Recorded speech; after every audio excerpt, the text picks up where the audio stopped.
Welcome to another episode of Life in Bali.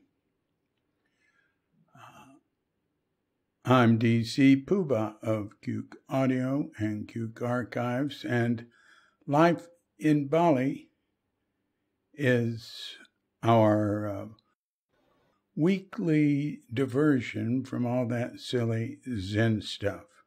But there's actually a lot of Zen in this one. Now, I pray that you and yours are safe and comfortable and free of any economic distress, able to get out and do whatever it is you want within the limitations of the universal precept of do as little harm as possible. Now, today's guest in Life in Bali is Pak Merta Ada. Pak is like Mr. No, I said weekly. I had a Life in Bali I posted yesterday because I didn't have time to get this one ready, but I wanted to get it up right away because I want to tell you about a meditation retreat a meditation class that Pak Merta Ada is going to be offering in November. Now, the timing is best for Europe because it's going to be once a week for 8 weeks from 4 in the afternoon to 6 in the afternoon, which in New York City is from 4 a.m. to 6 a.m. But it'll if you check on it, it'll give you an idea of what these are like, and you listen to his podcast, you'll know what he's like, what he does, and he's going to be doing another one, right? This is for European times more. He's going to do one that's better for American times later on. He does them, and they work for here too. If you go to BaliUsada.com, that's his group. Bali means offering, and Usada is health, which he explains in the podcast. Healthy offering. He's a healer and a meditation teacher, and his type of healing, is really to teach people how to heal themselves. Largely through applying meditation techniques in meditation and in daily life. So if you go to BaliUsada.com, BaliUsada.com, you'll see the meditation retreat, all the information about it right there. And then you can open it up. This course is suitable for beginners and experienced meditators. Yeah, I'm going to be doing it. It's 2 hours a week, and it'll be neat. I always like to hear what he has to say. He does guided meditation and then lets you sit regular meditation, and he explains how to apply the Bali Usada technique. He studied Theravada Buddhism, and he studied with Chinese herbalists, and you'll hear. It's all in the podcast. Now, we're going to call him up in just a second. At the end of his phone chat with us, which goes on about an hour, I'm going to read something I wrote, a report on being in one of his 1 week retreats.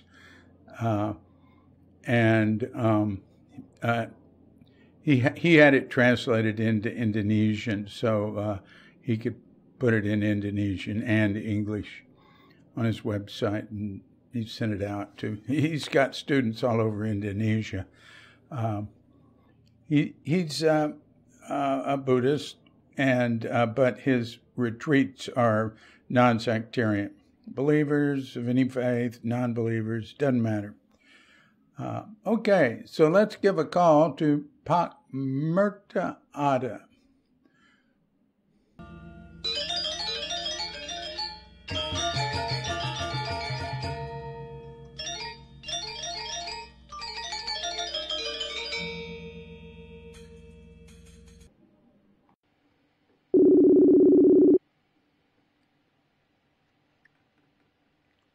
hello. Hi, Pak Yes, Merta Ada. How are you? oh, I'm very good, David. It's very kind of you to try to help to to make this podcast. Well, uh, it and I'm happy to.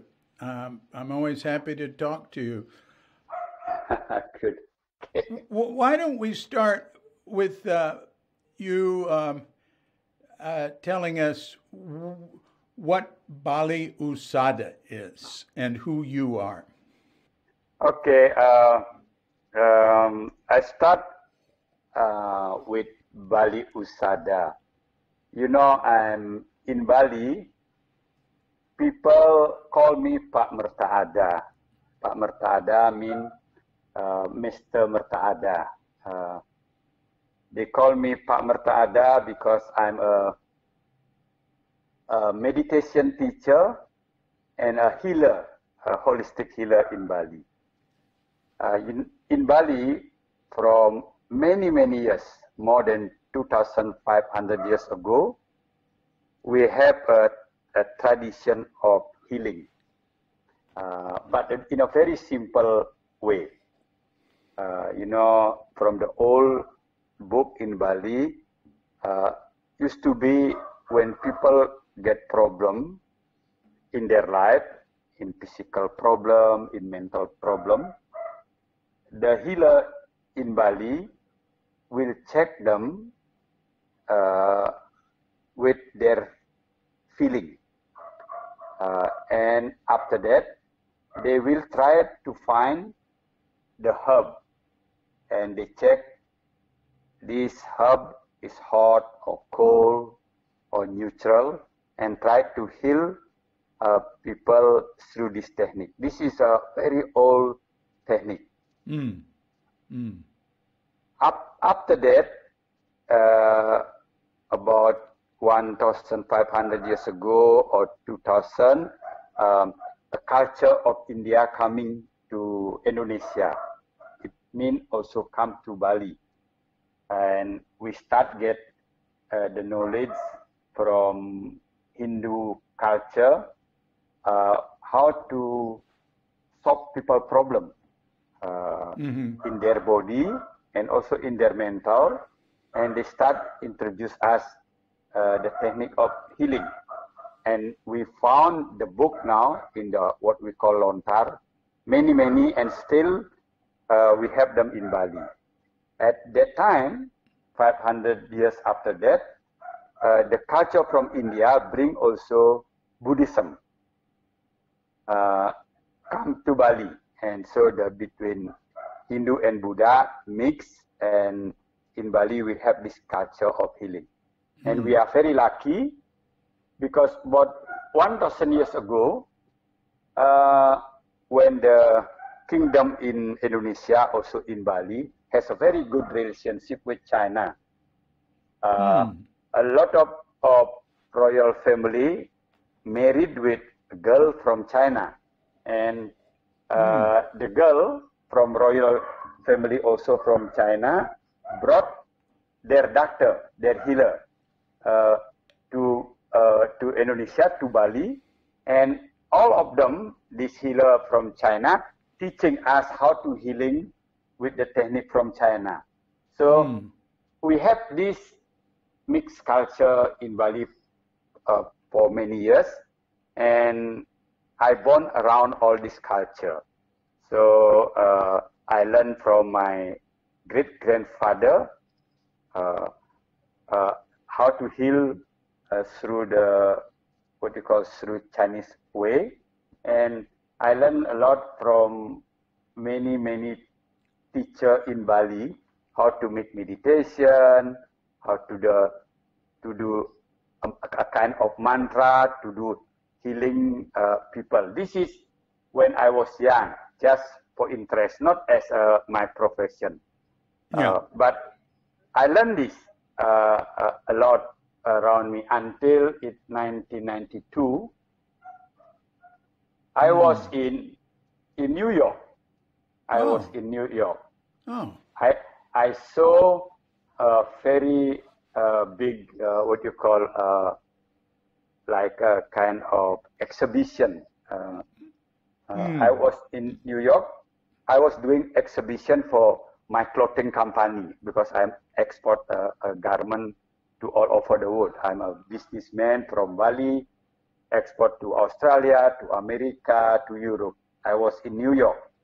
And at that time, I went to my exhibition, but next to building of the exhibition, they have also another exhibition for healing, alternative healing from all over the world, from Japan, from Tibet, from Africa, from all over the world. And I went there and I saw it. Wow, I was surprised because I have this all in Bali. But why not one of Balinese healer come to this exhibition? That's what the idea come from my mind. And when I went back to Bali, I put myself more deeper to start study this from all my teacher. And of course, because since child I was doing meditation every day, so I can practice it more easier. And in one time I was doing deep meditation, and I can feel the vibration of the people body. And my teacher said the blueprint of people body. So as a healer in Bali, if you can feel this, and you can feel the herb, you can start feel the vibration people body. And of course, for me, this is very excited, interesting. And after that, I learn more deeper about all these things. So I learn the Indian system, the Hindu system in Bali, the chakra body. And after that, I learn about from China, the Meridian Body. And I learned from the Buddhism about the mental body. And of course, from the modern knowledge, medical doctor, is a gross body. So for me, as a Balinese healer, we see that this body content of 4 structure. The gross body that you can see now, you can touch, you go to laboratorium, you check, they have cell, all this we call gross body, like your heart, your lung, all this. And the Meridian Body is the body that you can feel, when you make exercise, like Kung Fu or maybe yoga, you feel like energy running in your body. I call current body because they are like a current, like a wire inside the chi. Yeah, inside the chi moving. That's what we call a current body or Meridian Body. And if you make a little bit lighter than the current body, you will find the body vibrate, all the body vibrate, very subtle vibrate. This vibration body, it's what we call chakra body. The chakra body, where all the vibration from our action moving to our body. This is what we call vibration body, chakra body. So the last one is what we call mental body. It's a really body. It makes when our consciousness coming to our genetic body. So our genetic body is gross body, meridian body, and chakra body. And when your consciousness coming to this body, they make a base where they appear in this genetic body, we call mental body. So I'm thinking I was lucky because I born in Bali. I got all this knowledge from India, Hindu and Buddhism, from China, from a modern medical doctor. And when I put this together, it makes sense and make very easy to understand. When people have problem in their body, when we know how your body accumulate the energy, make this body, and how your experience of your life, what we call sankhara, when they coming to this genetic body, they appear, make a mental body, in the same time also start moving, become alive. So with this my understanding, I'm teaching people meditation. So when I start healing people through herb. So because we have all the information, if people got sick or has a problem in their body, we make the herb and give to them, and we give them a mantra or what you call a secret word.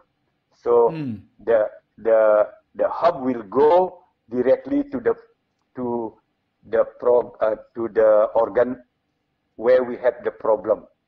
And I was doing it for 1 or 2 years in 1992, 95, and received a lot of patients. And after 3 years, I realized I'm selling herb. And this is already many people doing it, a doctor doing it, herbal doing it. And for me, I'm more interested if I can teach them something, they can heal themselves from inside, not just solve the problem in the body, but also solve the problem in their memory and in their mind, must be more better. And also my idea to teach them how them to transform the mind so they can have what I call a good mind, a harmonious mind. And according to the teaching in Bali, if they can get 100% harmonized mind, they get enlightenment.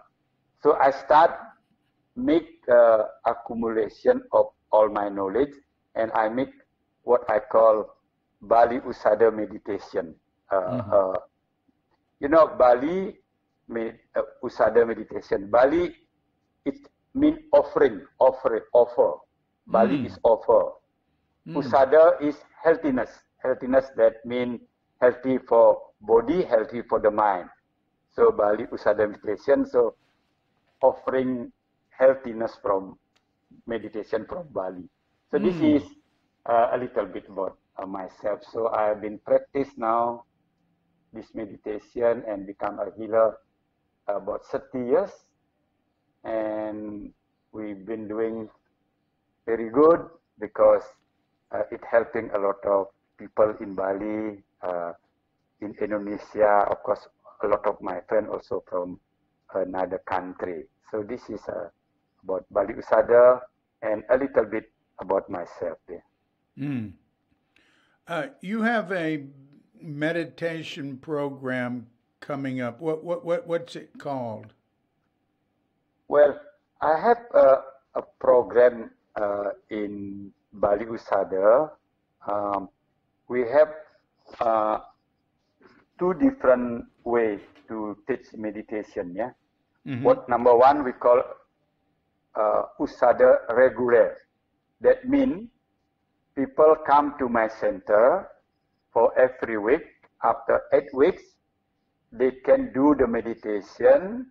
Of course, they practice at home every day. They can do the meditation. Usually, they get already a result, like, you know, very easy to solve the problem with no flu, no problem with sleep. All this, what you call easy problem in our everyday life. But another one, I make the intensive meditation, what we call Tapa Brata. People come for 7 days, 6 nights, stay with us in our center or in a hotel or in a retreat place, and they don't talk, they don't write, they don't read. Very intensive. So people can go deeper to their body, to their memory, to heal the problem, deep problem like genetic problem, like psoriasis, cancer, and all more serious problem if they have. But a lot of people, they are healthy, calm, because they like this meditation. Of course, they become healthier. And second, they can dig a lot of bad reaction from their memory, so become more peaceful. Now, beside this, the most important, because they do this meditation, they transform their mind. I call it, they make their harmonious mind appear and become stronger. Why I call they appear, the harmonious mind? Because everybody has the seed of harmonious mind. But because they don't train it, or maybe they don't know how to train it, so not become harmonized. And from my experience, because I'm Buddhist, I've been to go to temple every week for doing practice my Buddhist, and I saw even Buddhist people who know about meditation, they go to temple every week for 20 years. They don't know really how to do the right meditation because nobody teaching them in order, in a systematically. So I don't say all of Buddhists, a lot of them in Bali or in Indonesia. Yeah. So what I do, I make the system very systematically, 8-time meeting or 8 weeks. So when people come to see me, week number 1, I'm teaching them how to make their concentration appear. For 1 week, I try to teach them how to make their concentration become stronger appear. After that, week number 2, how to make the mindfulness appear. And number 3, how to make the wisdom appear. And number 4, how to make the loving kindness appear stronger. So when this 4 week, all this appear strong and appear together, and this is what we call harmonious mind. Harmonious mind. So, harmonious mind is a quality of your mind that when you put wherever you want to put in your body, if you want to put in your heart, that means your concentration stay in your heart, be there carefully, observe what happened there, mindfulness, and with love you observe with gentleness, and realize they are impermanent, they are in process constantly. So you realize one of the truth in this universe, and the wisdom appear, and the healing process happening in your body. In the same time, the healing process happening also in your memory. So this is the concept. So I do it for 8 weeks, and now because the COVID-19, a lot of my students in Jakarta, in another city, they cannot come to our center, or they cannot come to Bali. So, I do it online now. And suddenly this 6 months, the meditation become more popular than before, because I do them online in Bahasa Indonesia, in Indonesia language. 100 of people come for 8 weeks meeting through Zoom, and we've been doing it since I start doing it in June, July, August, September. We do already about 12 group, and every group it's about between 50 to 100 people. So we have been teaching so many people just only in 4 months, and they get so many good results. So when I'm doing this, I'm thinking about all my friends. Maybe a lot of people need it in another country, so I start doing it in English. And we opened already 2 classes last month. I do it one timing good for Europe, another timing good for America. So I do it 2 classes. And we get a very good result because one class is about 40 people, and we have a very good result. I do try it on trial, and we get good results. So now I'm continuing, from this experience. So this is what we call Usada One Health Meditation online. This we're going to open the new one 1st of November. That's what I'm going in this next time. Yeah. One thing I appreciate about Bali Usada, I'm a Buddhist too, but is that it's really, Bali Usada is non-sectarian. Bali Usada itself isn't Buddhist. You have people, you have Muslims. I've seen Muslims, Christians, Hindus, even, some Jewish people, and also non-believers, people who aren't, don't have any religion, in your Bali Usada retreats.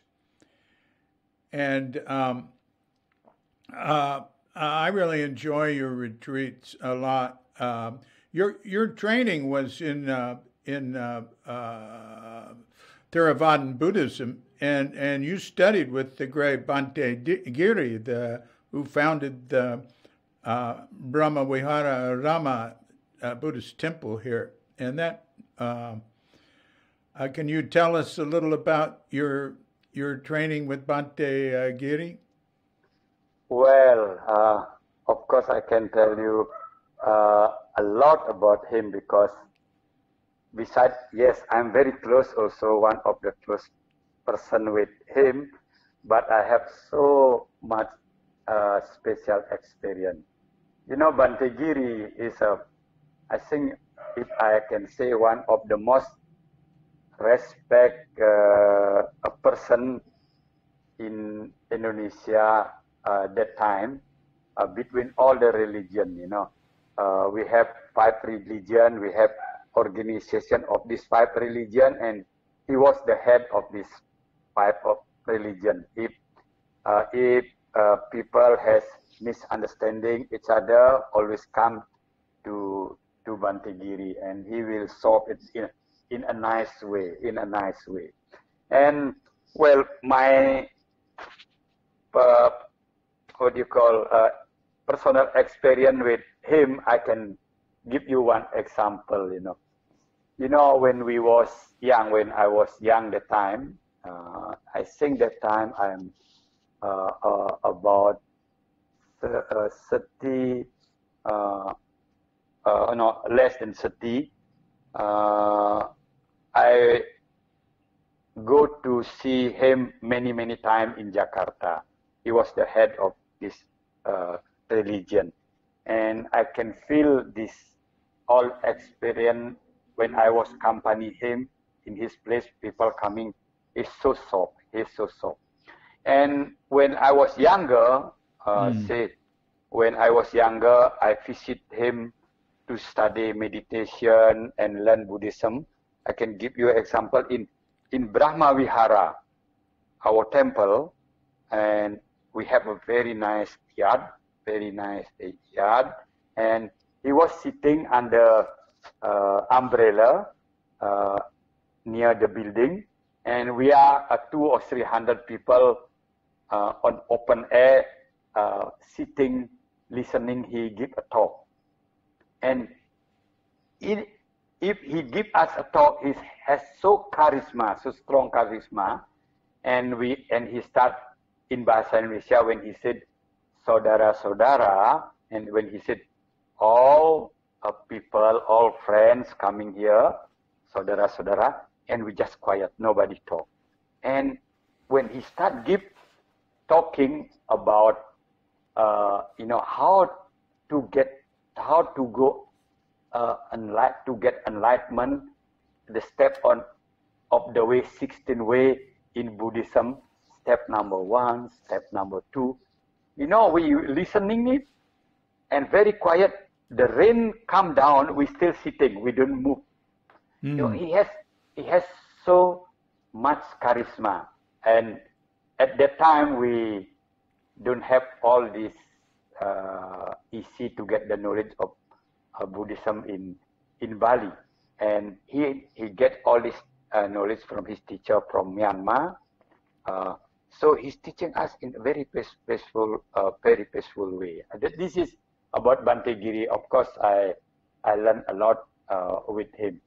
My teaching, okay, I'm a Buddhist, but I'm a healer. I call myself a holistic healer, or people in Bali call me a holistic healer, because I'm teaching people not the concept of Buddhism, a concept of body and mind. That's what I'm teaching, what I call Harmonious Mind meditation, or in Bali Usada. You know, as a human, I explained that we have body, we have mind, we have a consciousness.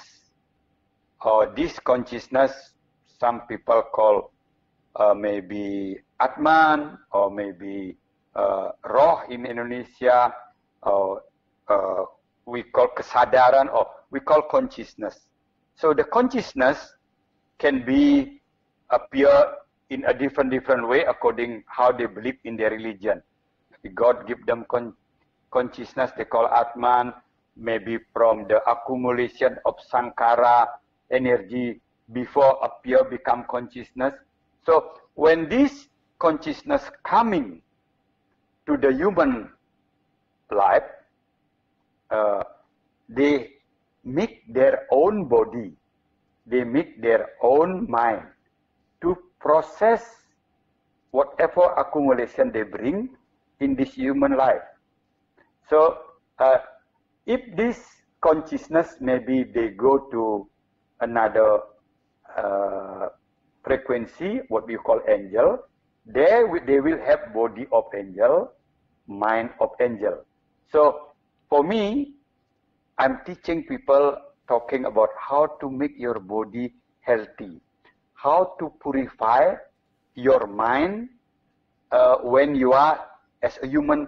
So if you have a good mind in this human life, you can use this good mind to heal your problem in your body and to purify your consciousness, your memory that you bring, so you can have a better quality of life. That's what my teaching. So I'm teaching what I call harmonious mind to heal problem in your body, to heal problem if you have a serious sickness in your body, to heal problem in your memory, or if you have a trauma, phobia in your mind. This is what I'm teaching. Yeah. My experience with your function as a healer is that really what you do is teach people how to heal themselves. Yes, true. As I said, of course, a lot of healers, they have their own way. I choose my way because I want to teach people to heal themselves through their mind. Of course, if they need to see a doctor or another acupuncture or herbal, I don't mind. I suggest them, because as you understand, this body, this memory, not only one condition thing. Yeah, many conditions make it happening. So, but I focus more from the mind, because through my experience, become as a healer, I can see very clear connected between body, mind, and consciousness or memory. And these three things, they are so close. If you have not healthy body, your mind and your memory cannot function in a good way.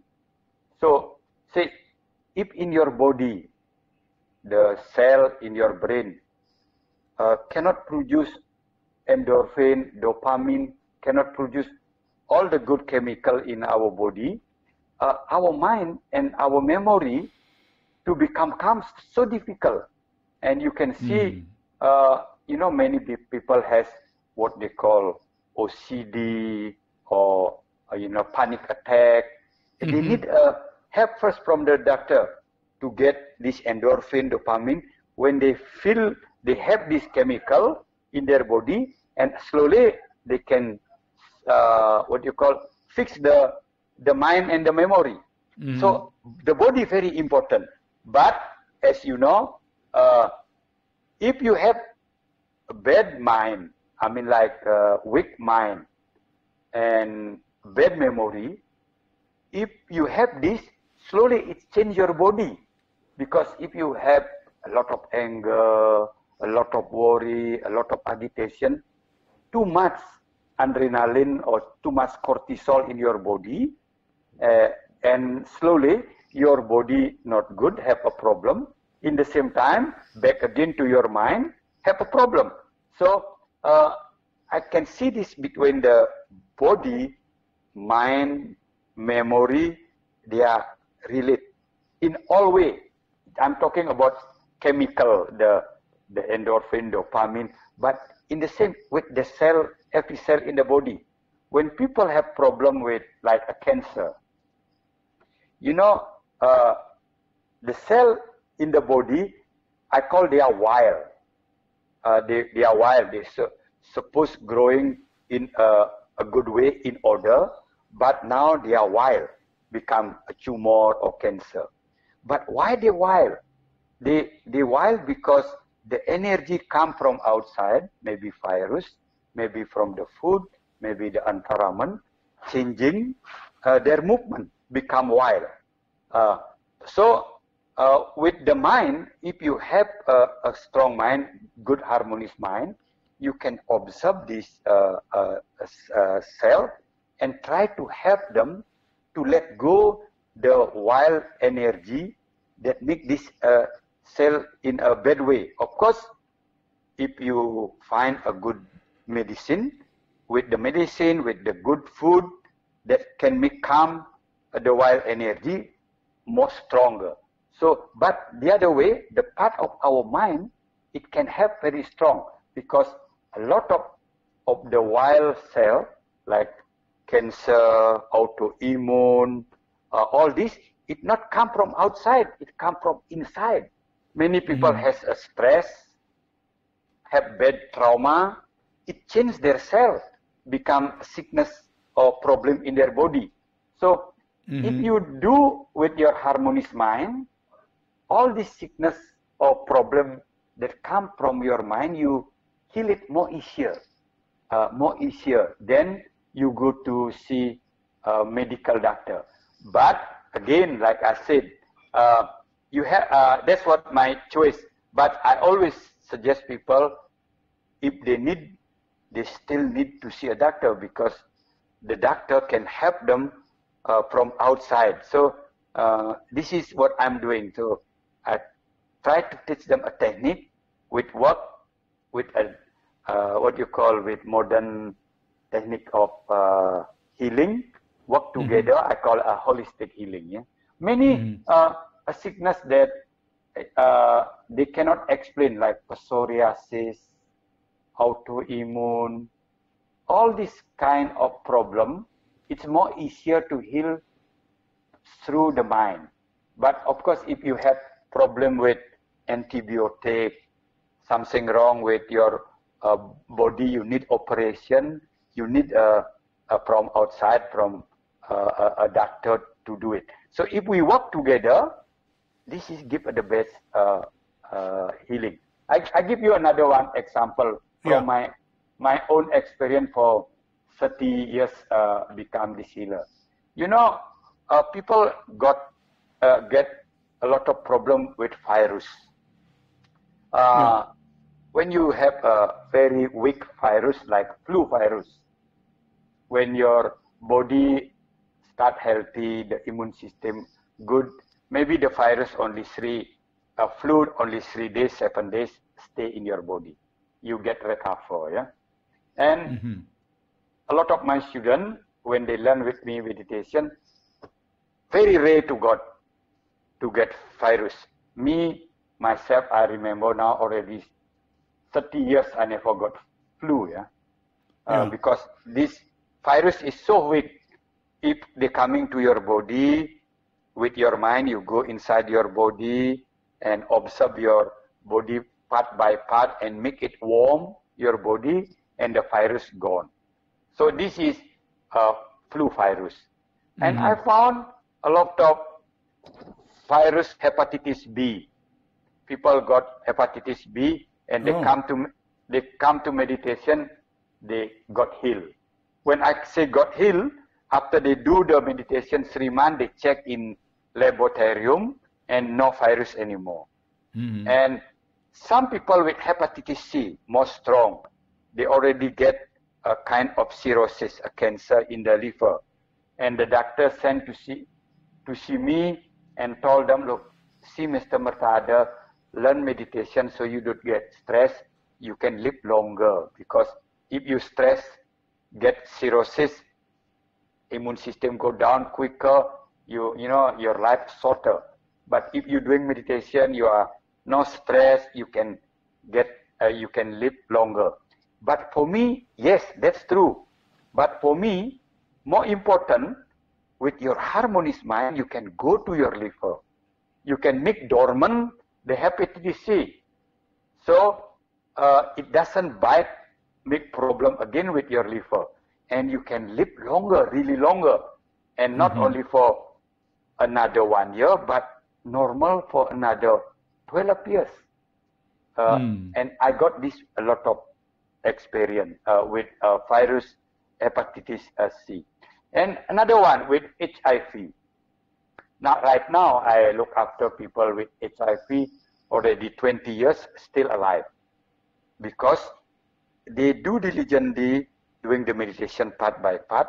The virus still in their body because we don't have yet the medication and the mind not strong enough to kill the virus. But you can live with the virus and the virus don't eat your body in a strong way. Because according to the knowledge in Bali, we know the virus not a living being. A virus is need energy from a living being to alive. And so the virus has only the gross body, gross energy, meridian energy, and chakra energy. They don't have the mental body. So the virus cannot grow in. When you're doing meditation, you go to your body, make the frequency of the mental body become better, stronger. So the virus cannot bite you. So, okay, now we are in COVID-19, with the COVID-19.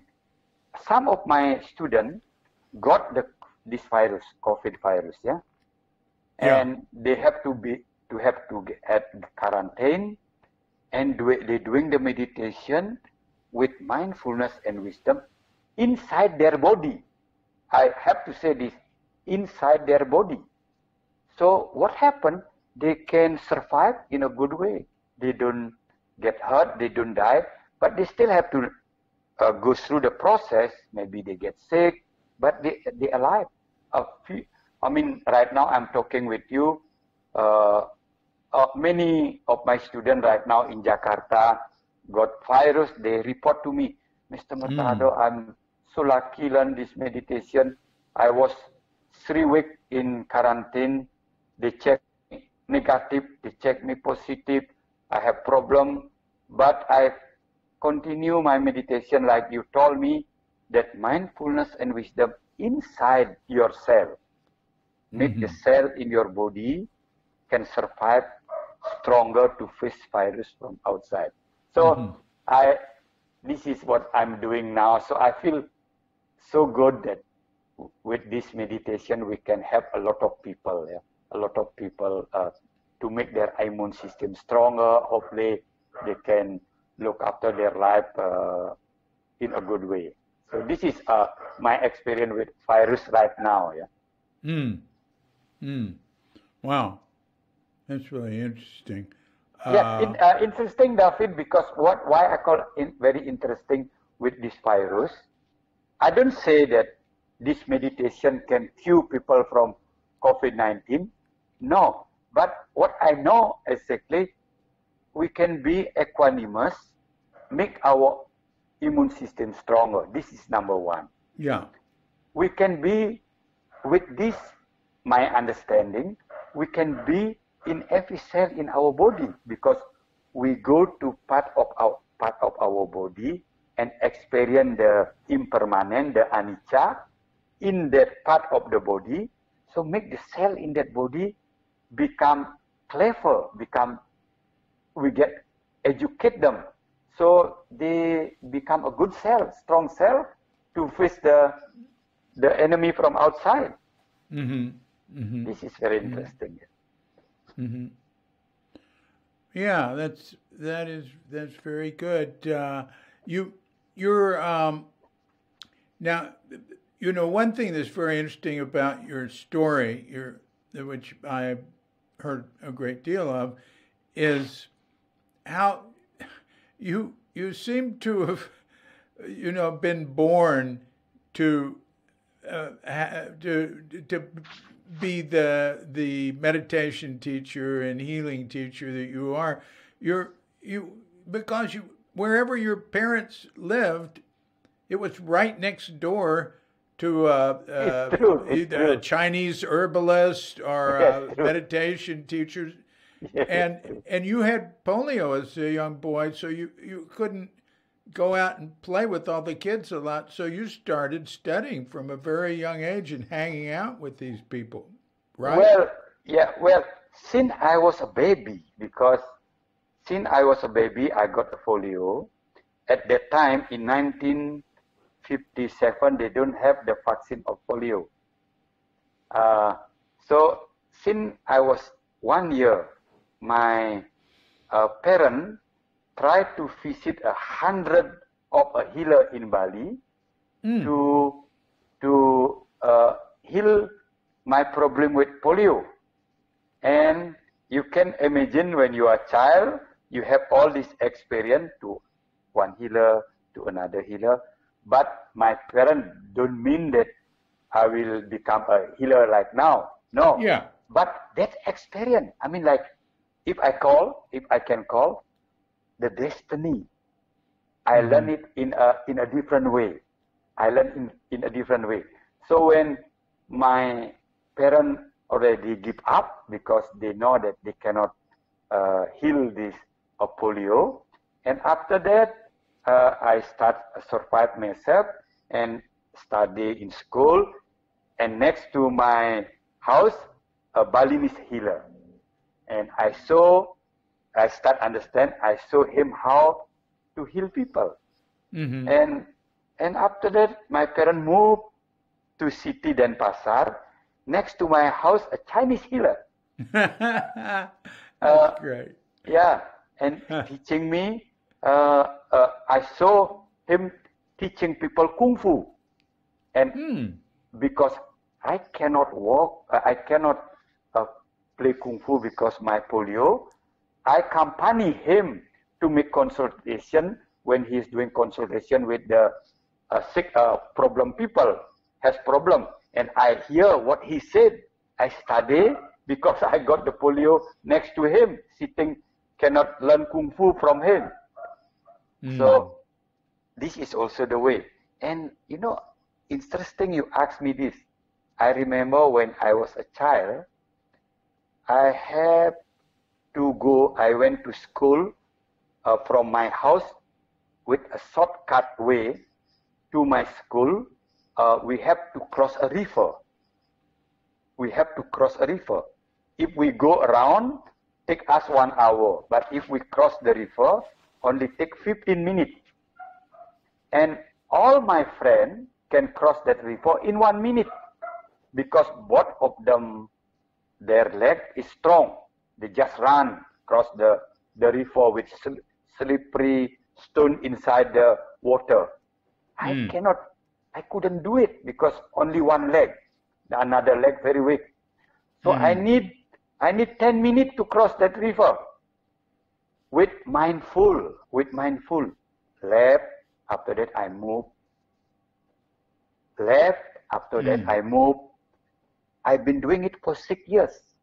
And that's what make my brain and my mind, now I realize, so strong than if I compare with my friend. Because I've been trained my mindful since when I was young. This is like a destiny.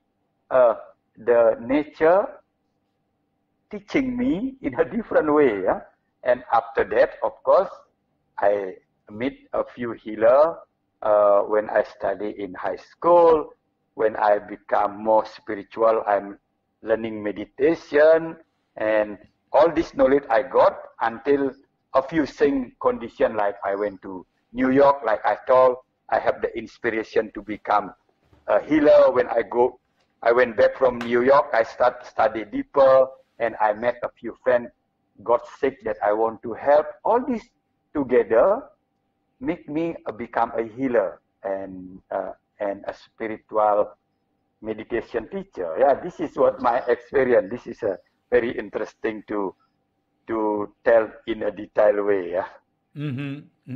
And also the way you came to know Bhante Giri is that, as I recall, you were living with your uncle and studying and going to school in Lombok, the neighboring island of Lombok, and you didn't go to Bhante Giri. He came to you. He was True. a friend of your uncle, am I right? Yes, true.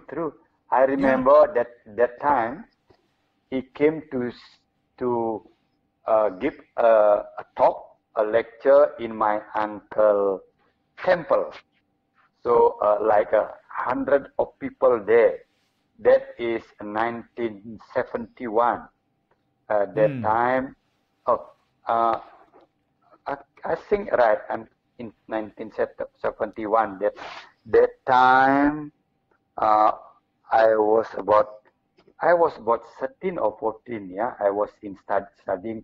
I stay in my uncle's house, and my uncle invited Bhante Giri to give a talk in his temple, and Bhante Giri fly from Bali to Lombok, and I was sitting the first lecture there, because I'm a family, the owner of the temple. I was sitting in front with 100 people, and the one I remember that time, Bhante Giri said, if all of you doing a meditation, you're going to have a good life, a good result of life. With meditation, only observe breathing in and out. Only observe breathing in and out with the right understanding. Of course, that's what he said, yeah. You can purify to become holy. You can get enlightenment. If you young, because I was sitting in front, yeah, you are studying in school. You can be very clever in school. That's what Bhante Giri said. And at time in the night, I was thinking, clever in school. I'm not so good in school. If I do meditation, I will be clever in school. Since there, every day I'm doing 30-minute meditation. And after that, in school, I always become number one. And that give me a very strong experience with how important meditation. How important meditation. That's a very. I remember that you asked me this story. I remember that, a very nice experience. Also, the method of meditation that Bhante Giri did is quite compatible with Zen meditation, focusing on the breath. Is it called the Mahasi method? Yes, true. You know, Bhante Giri become a monk and after that fly to Myanmar, learn with Mahasi Sayadaw, Sep, the meditation. So he brought one of the monks that brought this technique Vipassana to Indonesia, teaching disciples, teaching like people like me, meditation, with his technique, observe not only breathing in and out through the nostril, but also observe breathing in up and down in the abdomen. Yes, and that's very that's just like the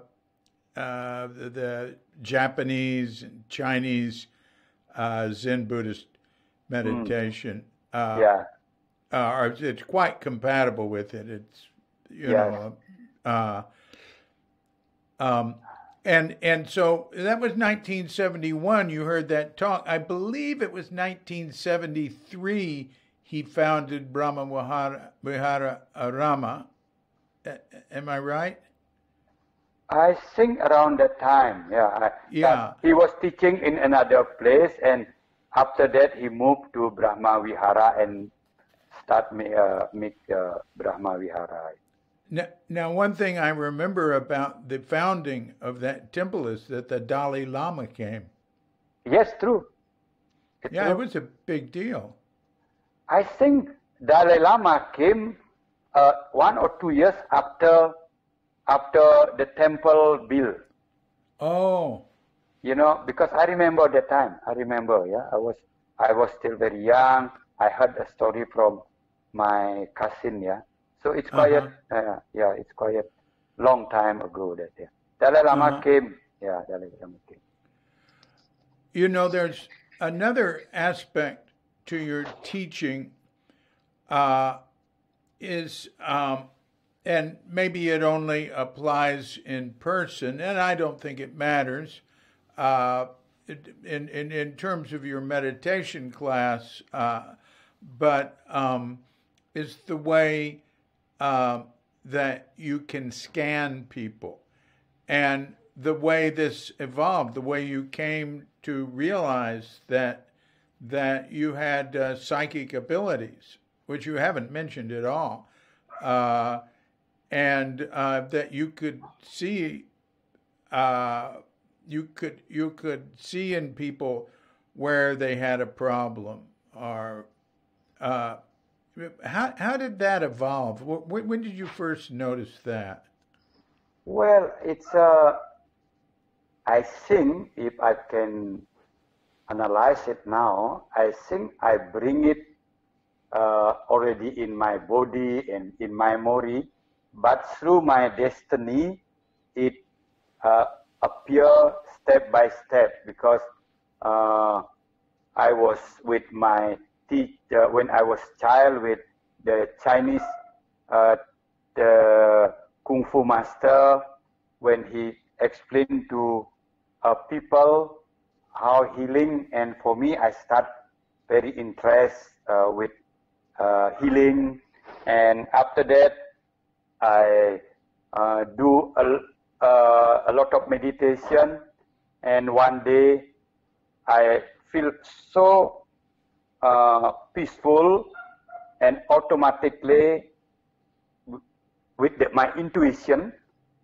I put my mind in my heart, and suddenly I can feel the blueprint of the heart, how the heart moving, and I can feel what you call a warm or cold, the quality of the heart, and my intuition, suddenly I just try to feel the avocado leaves in front where I was sitting meditation, and I can feel the avocado leaf cold vibration, and I have the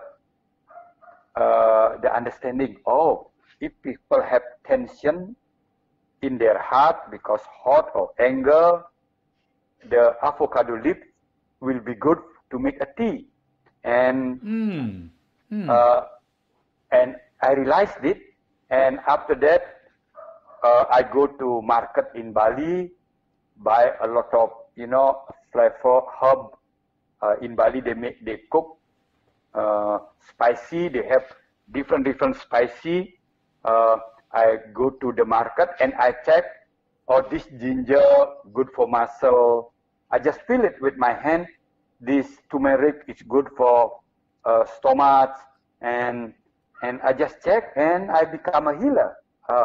I think this is come from, I bring it already in my memory and in my body, but when I come to a good meditation and it open, it appear back, and after that we can practice. And of course, through my understanding this, now I can practice teaching people.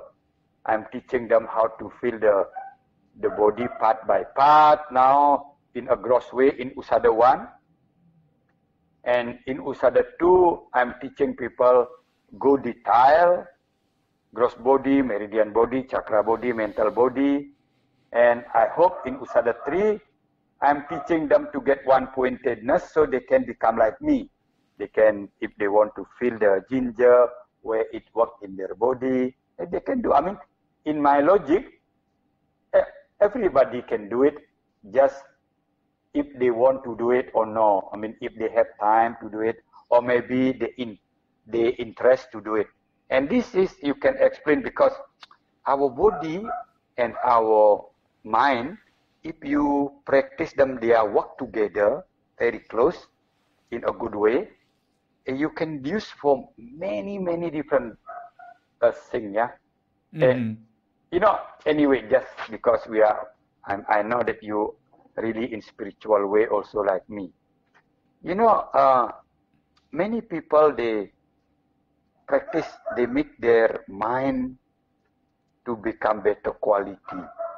But a lot of them not realize to make your body, your mind become very good quality. For your body, your nerve system, your hormone, your autoimmune, the one who close with your mind has to be very healthy, because your mind need something to sit in their body, your body. If your hormone system not good, you cannot have a good mind. So that's why it's so important for a certain level, like a subtle body, like a subtle chemical in your body, need to be balanced to get a strong mind also. So that's one of the reasons many times I said to our friend who learn meditation for spiritual, please observe also your body. Like we call it melatonin. If you take a lot of sugar and your melatonin stop in your hypothalamus, you cannot have peaceful mind because you don't have melatonin in your body. So if you have a peaceful mind, you can make this melatonin through your hypothalamus and become all the body relaxed, and the meditation become more easier. So what I try to say to all my students, for certain level, you need to observe, to look after your body to get the mind become more peaceful, easier. Yeah. So this is important.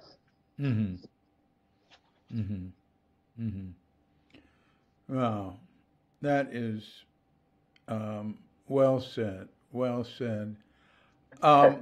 So your meditation class starts November 1st. Yes. And how long does it go for? Okay, look, I do from 10 o'clock. I don't. I try to remember. 4 o'clock afternoon, 4 o'clock Bali time. Yeah, I'm looking at it right now. Yeah, it's November 1st through December 20th, 4 p.m. to 6 p.m. Bali time. Now, in New York, that's 4 a.m. to 6 a.m., and in California, that's 1 a.m. to let's see now, 1 a.m. to 3 a.m. David, I know what you tried to tell me, and this turn that we're going to open in November is a good timing for our friend in Europe. Yeah, because they're like Germany's 6 hours behind here. Yeah. So yeah. The one for America right now running in weeks number 3. It's that I do early in Bali, 8 o'clock Bali. That means about 8 o'clock in New York afternoon. So every month I'm doing 1 month for New York, 1 month for Europe. So the one coming is the timing is not good for our friend in America. But in the future, next 1 month after this, I'm going to open another one for America. Well, some people might want to do that, you know. But now, what do people, if people want to keep up with this, but what's the best way for them to do it? Do they go to a website? Do they go to Facebook? What's well, they can go to website Bali Usada.com. They get all the information there, how to register, etc. And also Bali Usada Facebook they have. Also, if they go to Bali Usada Facebook, they will get the information. Yeah. All this. Yeah. And I, as you are well aware, I wrote an article on a retreat I did with you, which I enjoyed very much. Yes, and you had it translated into Indonesian and put it in your online magazine. And, you know, I think what I might do with this podcast is at the end of your part of talking, I might just read it. Oh, please. You know, because there's no limit. I mean, you know, you have whole books online. So I can read that and somebody can come back to it. And that yes, please. That will be very good. Yeah. Well, I think this has been pretty complete, very informative. I've enjoyed hearing all of it. And I've enjoyed being in touch with you. I miss you. David, please, if you have time, 1st of November, please join it. You know, please join because you will, you know, I mean, we will get the benefits. Stay home 2 hours and doing 45-minute meditation with many people from different place. You know, I believe our body and our mind, they are connected. No distant, so we can feel how good we feel the meditation together, and the power will be very good. So please join, Now, all right. Wait a minute. Let me review this. It says 8 sessions over 8 weeks, once a week. Yeah, I'll do that. Yeah, once a week. I'm very busy, and I know you are too. You're so busy. Sometimes, when you were doing your normal life before the virus, is to be doing retreats with people in in various places, but basically here in Bali at Forest Island, which is a beautiful place, in Tabanan, which is sort of like Tabanan is a very beautiful country with beautiful rice fields. And it's only, you can get there about an hour from here. Yeah, it's very good. Forest Island's a wonderful place. I love it. And it's surrounded by green, and it's got a river on each side and a deep gorge. Yeah. And then you do the retreats in Indonesian, in what's the name of that place? Batu Riki. Baturiti. Yeah. And you're doing them all the time. I mean, you're doing, I don't know how many a year. It's like I'm doing 3 times in a month. So 3 weeks in a month. Yeah, that's quite a bit. Yeah. And between there, I also do a lot of broadcasting through the Facebook, through the radio, and once a week I receive a patient for consultation. I'm a busy man, but I'm happy. I like it. Yeah. Your Monday. I used to come see you and meditate on Mondays. Yes. Somebody, when I lived sort of near there, it was about a 30-minute walk, and now it's very far. Where are you now? I'm in Mertasari, near Pantai Mertasari, the beach here, and the Blanjong area. Yes. By near the Mercure Hotel. Yeah.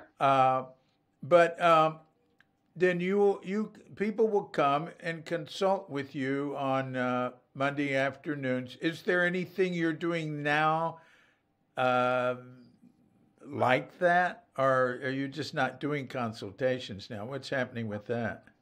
Well, I don't do the consultation like that now, but for a very certain person that really need to make consultation with me, we do the virtual consultation. Yeah, I mean like through the internet.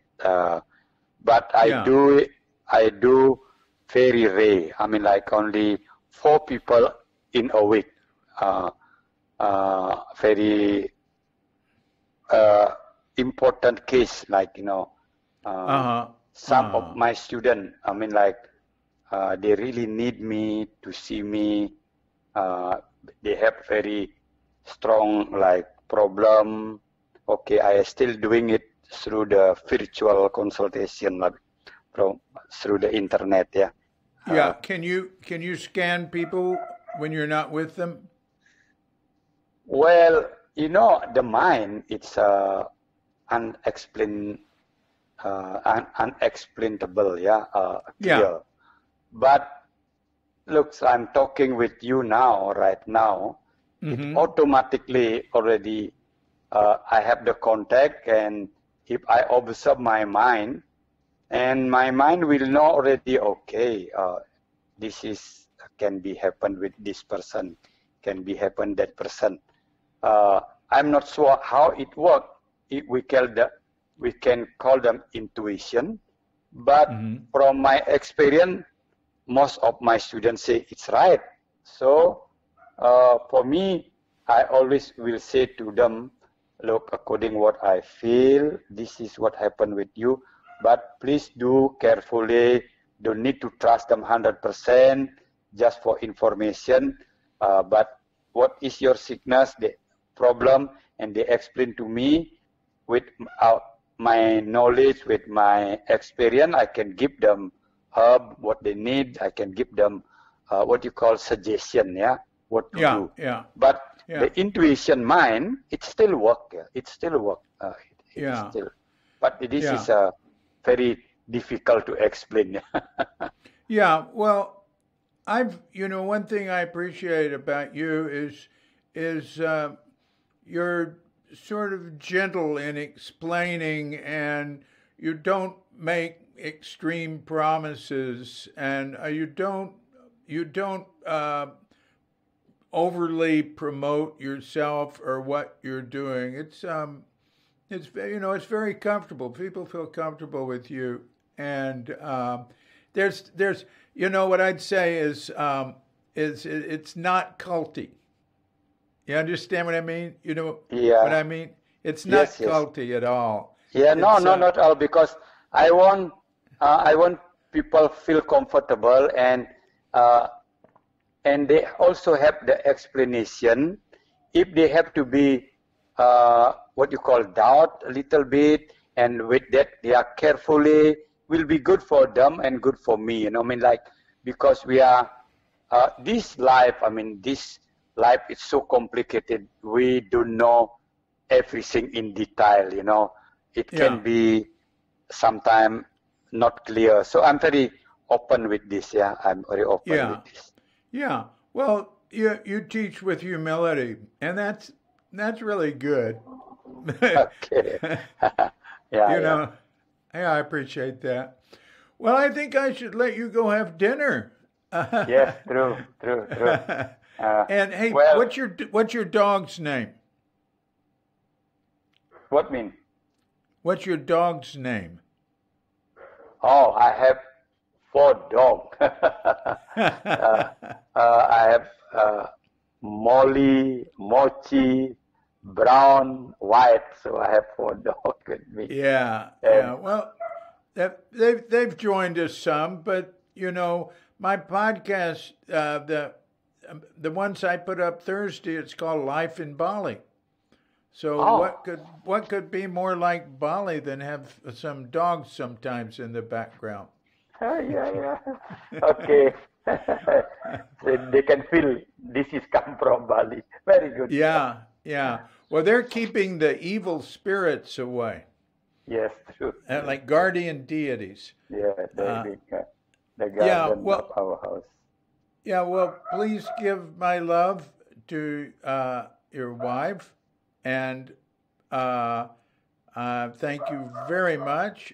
And I look forward to when next we meet. And I'll get back in touch with you later. I'll just send you a message letting you know the link for this. And okay, I will check. Yeah, I'll send you an explaining message, and I'll start the podcast off with a little explanation and giving the basic information right away there. Okay. Thank you. Yeah, thank you. David, I'll see you next time again, yeah? Yeah, thanks a lot. You take care. Bye-bye. Bye-bye. Thank you very much, Pak Merta Ada, for being our guest. And that was great. I really enjoyed it. I always enjoy talking with you and hearing what you have to say. Anyway, I'm going to read now something I wrote after a one-week retreat with Pak Merta Ada at Forest Island. Anyway, what I don't need to tell you what I'm going to read you, because I'm going to read it to you. It's I'm just reading from my Cuke Annex website, cuke-annex.com/Saunders. Well, you don't have to write the / just go to cukeannex.com and hit the Saunders link, and I think the bottom link on that page is the report on the retreat, the Bali Usada retreat. So here we go. Bali Usada, a week of Tapa Brata with Merta Ada. So I put this up on April 4th, 2018.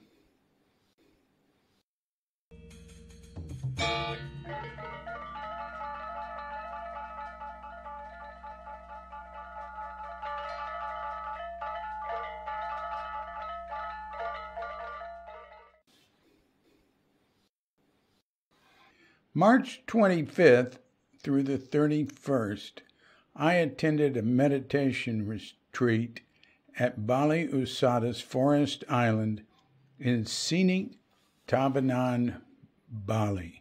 We did Usada meditation with emphasis on healing all types of ailments of body and mind.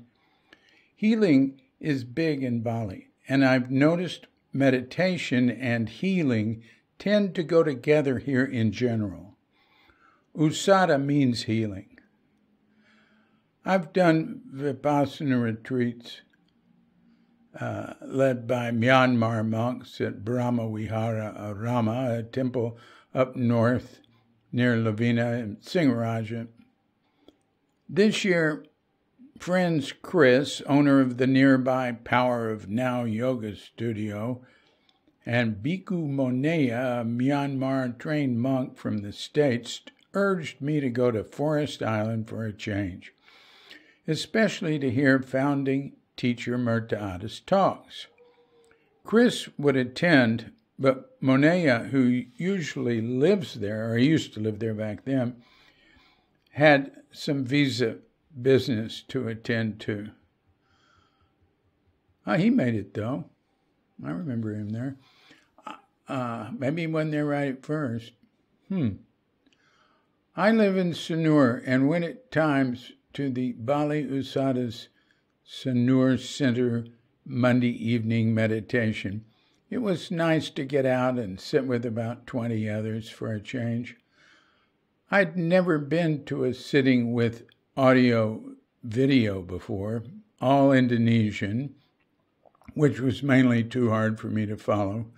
But I wasn't really interested in guided meditation anyway, and it was sort of hypnotic and pleasant. There was a lot of Semoga Semawa Hidup Berbahagia, which I understood, may all beings be happy. Chris and Moneya assured me that after the week retreat in English, I'd be more appreciative. So the next time there, I signed up and paid the fee, almost $350.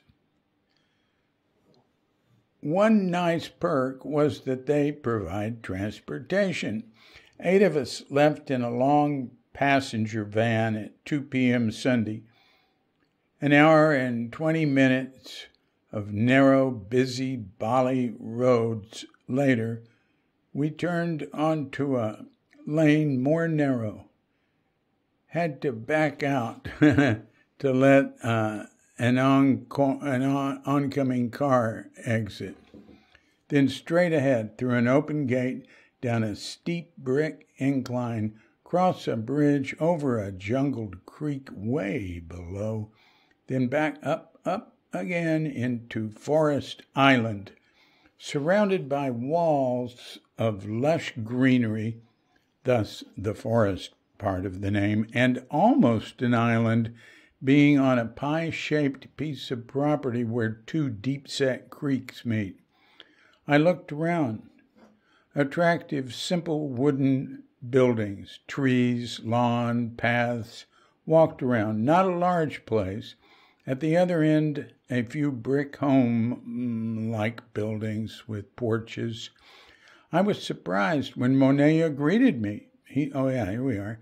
He decided at the last minute to go. Dewi, whom I knew from the Sanur Center, got me signed in. She showed me a nice little room in the dorm next to the dining hall. I wouldn't have a roommate. Good mattress, sheets, and pillows. Men and women in the dorm. Western toilets with sprayers. I'm sold on toilets with sprayers, which are for cleaning one's bum, as the Aussies call it. We had dinner, our last dinner, and an orientation, the final supper, and an orientation in the meditation hall where we met Michael Schuber, who was the master of meditation ceremonies. He'd been with Merta Ada for 10 years and explained everything clearly with only the slightest German accent.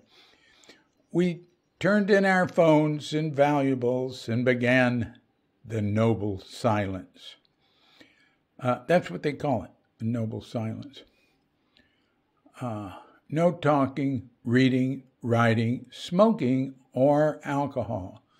Laminated cards labeling the bearer as following noble silence rules were handed out. They had cords for hanging around the neck.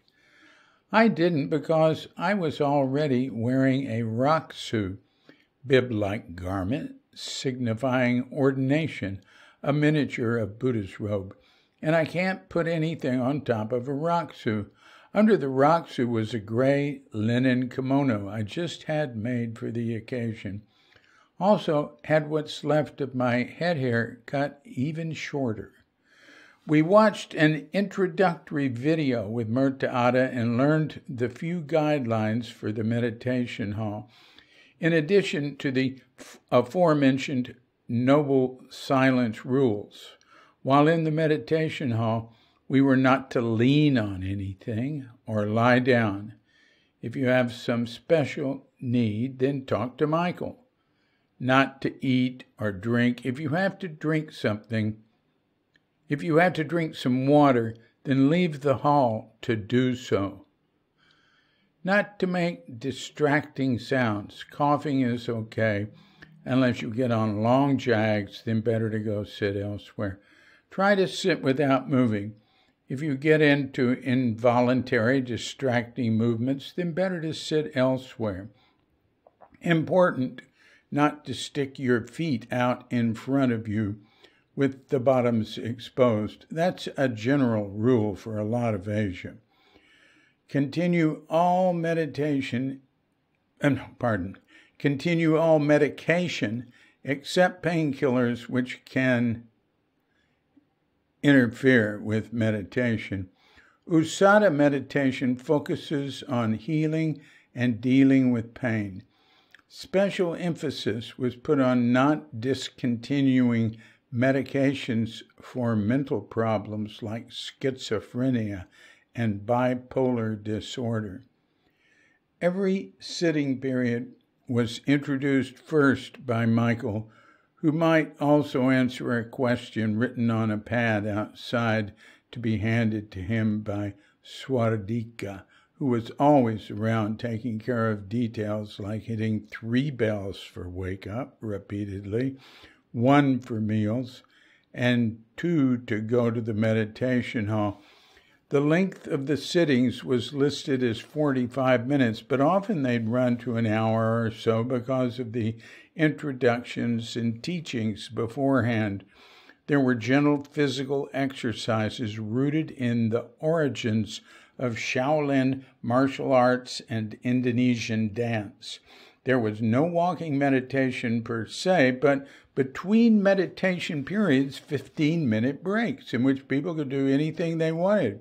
Go get a drink, use the toilet, yoga, rest, or walk. I'm so programmed, I'd stay in the hall or by the hall and do walking meditation. Merta's nephew, Hendra, took care of the audio-visual end of things and did a flawless job. Good sound system and building acoustics. It's a nice building, too. With the noble silence, there is no discernible friction between people. Also, very little policing. Michael said they'll come wake you or whatever if you don't show up, and there were some reminders of the importance of following the noble silence, though I never heard a word except those hushed tones aloud with the managers and teachers. Basically, all the rules were followed, but I'd see some of them get broken without any gendarmes rushing to set things right. There was no uptightness at all. The food was good, wholesome Indonesian fare. A little too much oil for some people, but less than the norm around here. 2 breakfasts. After the first sitting, there was a light fruit bowl to which one could add some granola and yogurt. Then, after a special Usada exercise period, there was a regular breakfast. Coconut water was available during one of the mid-morning breaks. All meals included red rice, which is like brown rice, but not brown. It's like reddish brown. Vegan, except for the optional few spoonfuls of morning yogurt and powdered milk for coffee and tea. Vipassana retreats traditionally include no meal after noon, but we had a light snack. at 5. Forest Island is not a temple, and Bali Usada is not a religion. There are some Hindu statues around and a Bodh tree descended from the original that Buddha sat under, but there are no statues, altars, candles, incense, or anything indicating a particular religion in the buildings. People from various religions are welcome and attend. Merta would mention times in the schedule to include prayers. If you're religious, he'd say. He'd bring up science, studies, research, genetics, and inheritance. The retreat was called Tapa Brata 1. Tapa Brata means ascetic practice, a time of limits and focus. It was a course in the nature of body and mind as taught by Merta Ada. He divides it up into body, mind, and memory, the latter being the cause of a lot of our troubles and the focus for a good deal of healing. I was intrigued by that list of 3 and saw memory as including thought and a lot of emotion, and I didn't know where to stop. It seemed to me like there's memory and there's the here and now. Still digesting that. This was the 763rd time the course had been taught in the last 25 years. Each period has an assigned audio or video narration. There was considerable live contribution from Merta in talks and introductions to the meditation periods. On Tuesday he arrived, as he does for every retreat, Monday being a day in Sanur for him. He gave a live talk Tuesday evening, and now and then for the rest of the retreat. He saw everyone individually on Wednesday and Thursday. One could talk with him about any problems or observations. He'd also do what he called scanning, looking into a person's body-mind to evaluate a problem they've brought to him. Chris and Monet were right. His talks were good, most pleasant, charming, a humorous edge, a humble man, and wise, with an obvious gift to help people alleviate mental and physical pain. He just walks into and leaves the meditation hall with everyone else. He's got no title, no special garments, though he tends to wear white shirts, which he pointed out in jest likens him to doctors and scientists.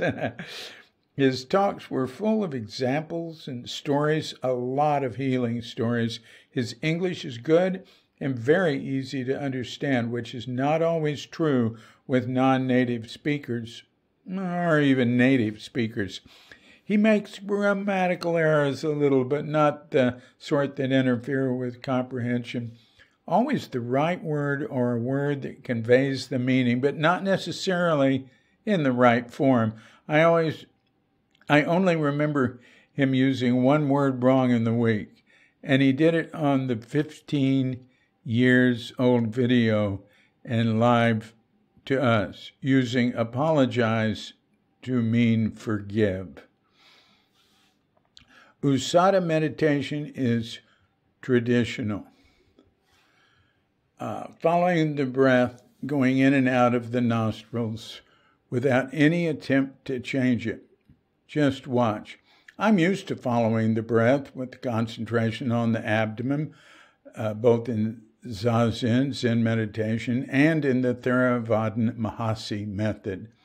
And Merta did talk about focusing harmonious mind below the navel, an area which he called the Tantien, the Chinese name, like the Japanese Tanden or Hara, same kanji, same character.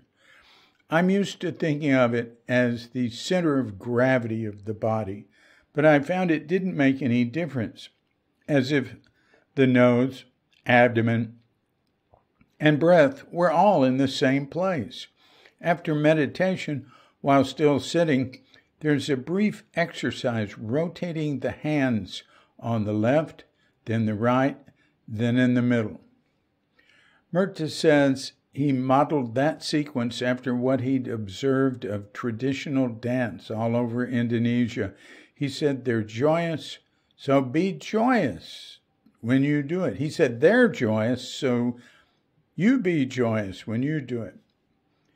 I do that, incidentally. I continue doing that with my meditation. In his, they do it 50 times. Like the left hand down and the right hand up over it. So the left hand with the palm up, the right hand over it, and say above the knee if you're sitting cross-legged. And then you rotate them. Well, I do it clockwise, I guess they do, 50 times, and then reverse it, right hand down, left hand on top, palms facing. Do that 50 times. Then in the middle, now they're both vertical. Do that 50 times. Incidentally, I just do it 10 times following my meditation.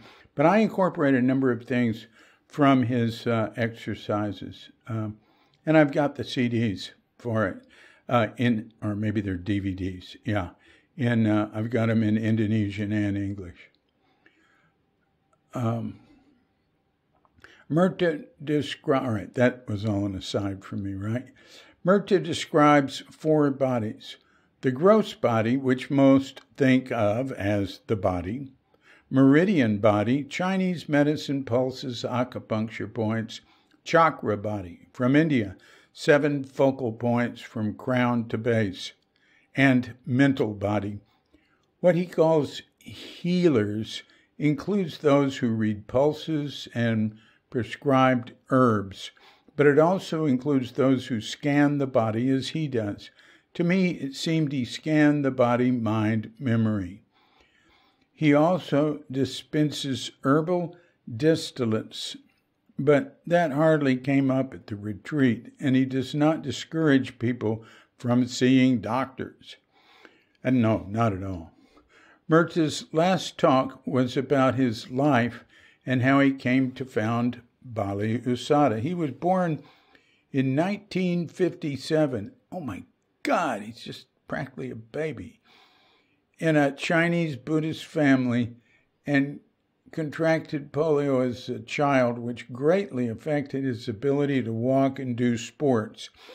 He was partly named after Zhou Enlai, the first premier of the People's Republic of China.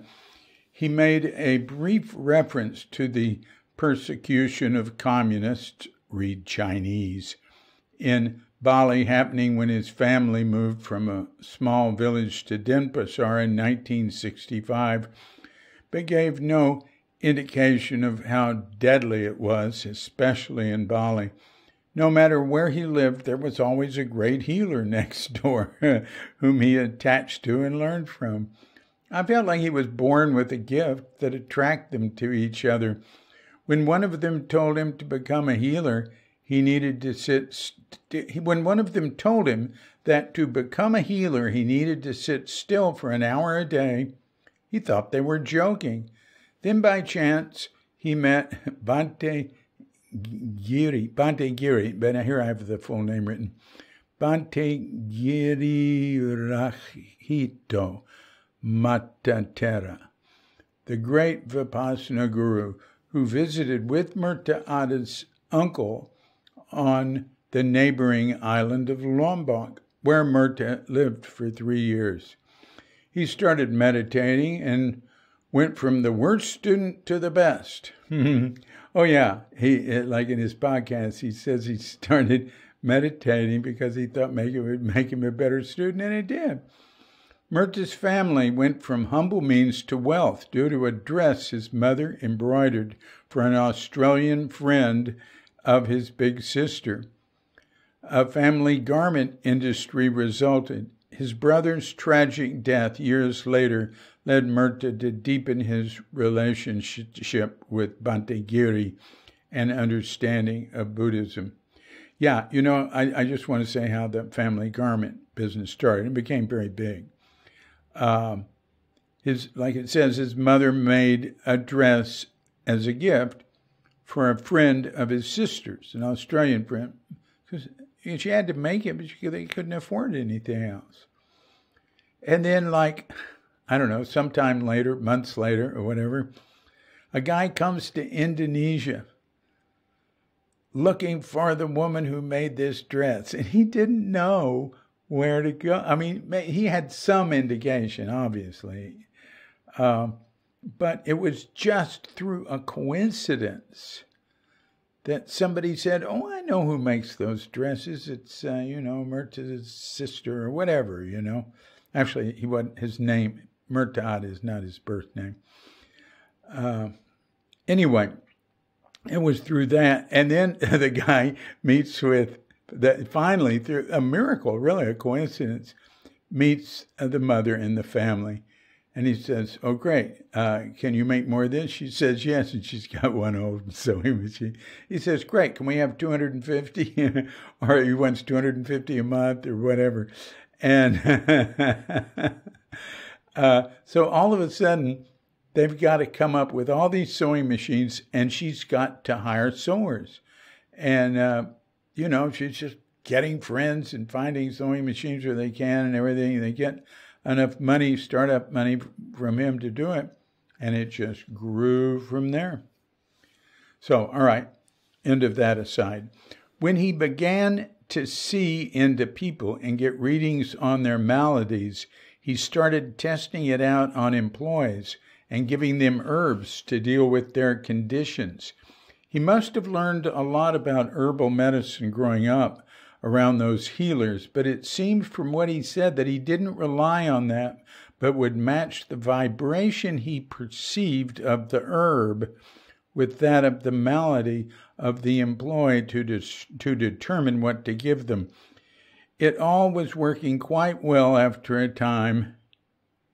Oh, no, it all was working quite well, but after a time they'd come back for more, which means that they hadn't been cured. He realized he needed to teach people to heal themselves and not depend on him. So he took a break for some months, and when he resumed, the healing practice included meditation with an emphasis on loving kindness. Merta teaches awareness of the... Oh, I want to tell you one thing about his scanning. When he first started off, it's like he had this power, this psychic power, and he hadn't evolved enough, wasn't mature enough. He hadn't learned that it can cause problems. And he said when he first learned it, like he'd be in an airplane and he'd turn to the guy next to him and say, you've got a problem with your liver. And would, some people might hear it, some people would be disturbed. And then there was one case where he made somebody very angry, and he realized that he should not give information that's not requested. So, he had to grow up with that, because he got the ability before he had the wisdom to use it. So, but that followed, after a while. All right. One distinctive... All right. All right, here we are. Merta teaches awareness of the body from head to foot and back, to develop harmonious mind in one's meditation, to focus harmonious mind to deal with physical and mental problems. He emphasizes the importance of recognizing anicca, impermanence, which awakens wisdom.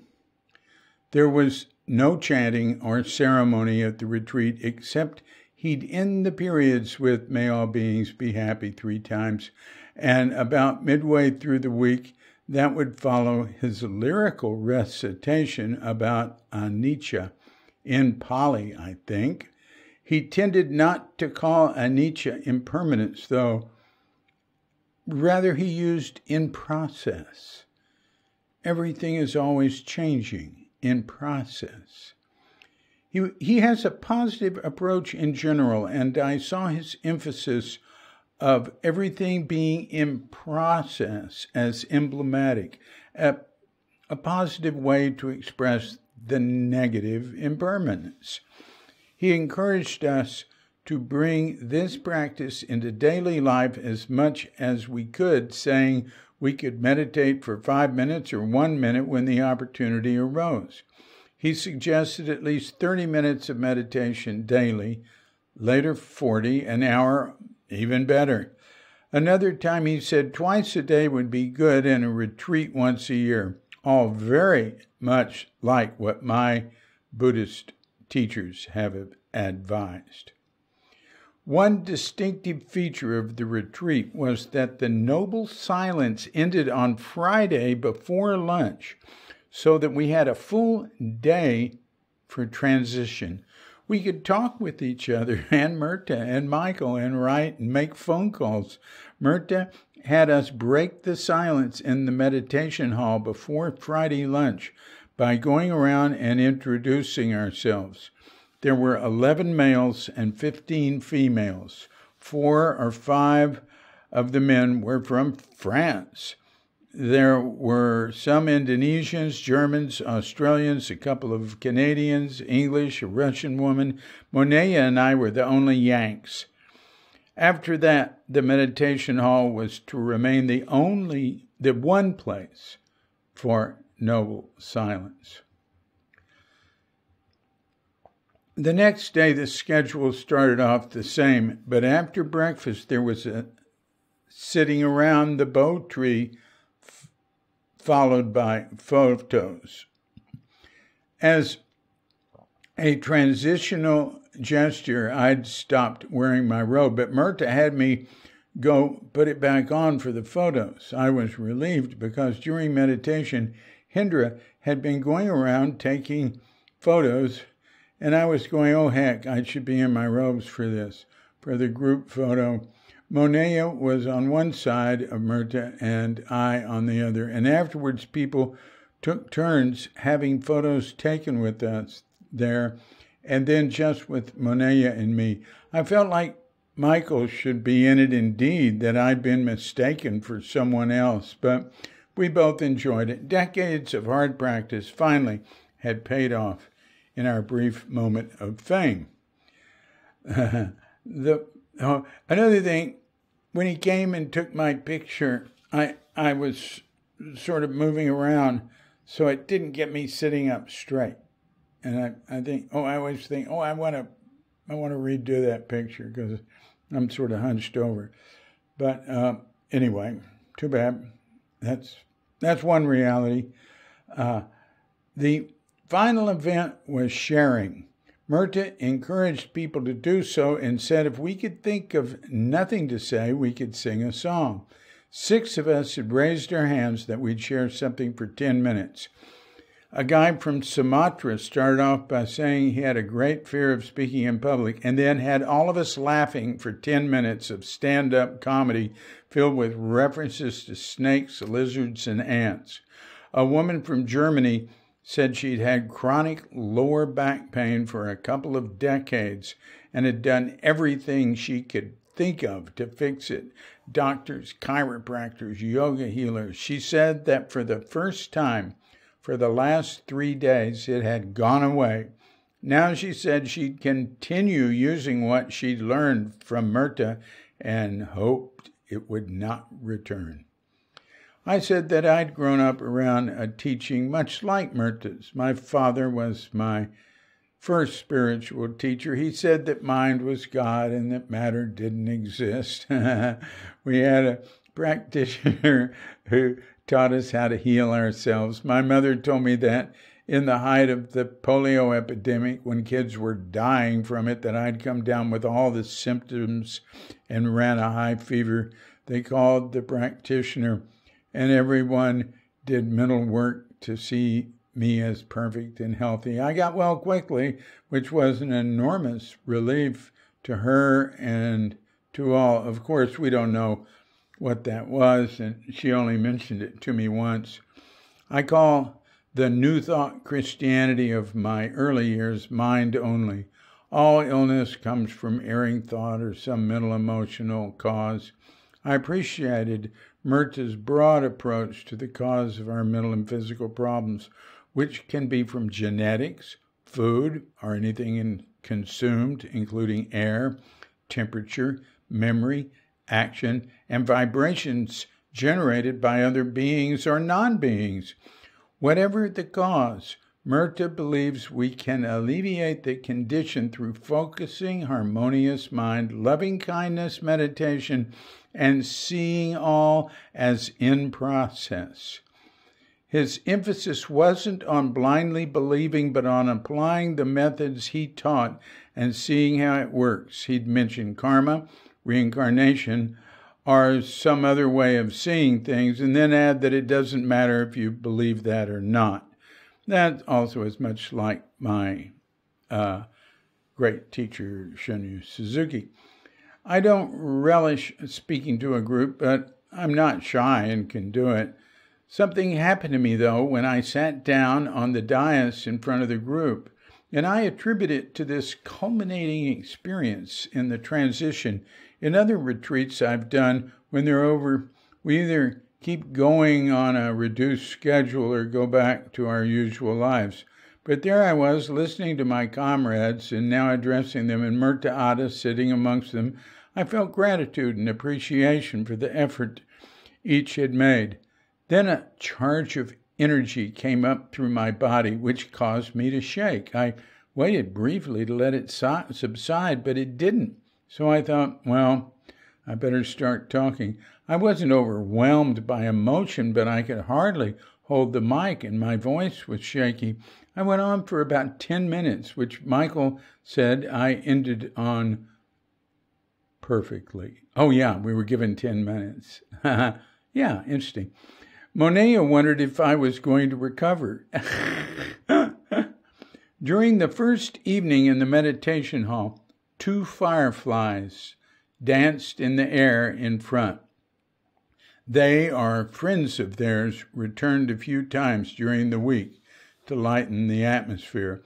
On the last day, while I returned from my post-breakfast walk down to the bridge and back, a butterfly alighted on my rock-suit. As I walked on, it remained there. That seemed unusual. I looked more closely and noticed that it was 2 butterflies united. Didn't want to disturb them from mating on Buddha's robe, and didn't want to walk back inside to my room with them still there, so I removed the rock-suit and hung it on a branch of a tree outside. When the 2 bells rang for meditation, I found the rock-suit bare and donned it again to go sit. Charming events, and I could have hailed them as propitious signs. But there was no need for that. There was no need for anything extra. Noble silence says it best. It was a good week.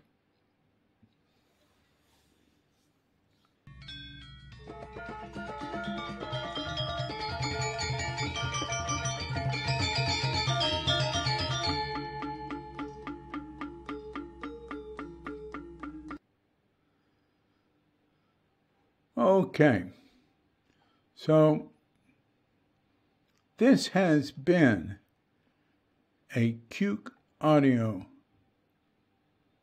podcast.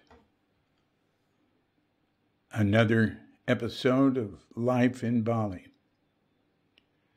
The second one this week. I'm DC Puba of Cuke Audio and Cuke Archives, coming to you from Sleepy Sanur with Dogette, Bandita, Feline Cuchita, and dear lovely Katrinka. And we're wishing you and yours and all of us a grand awakening.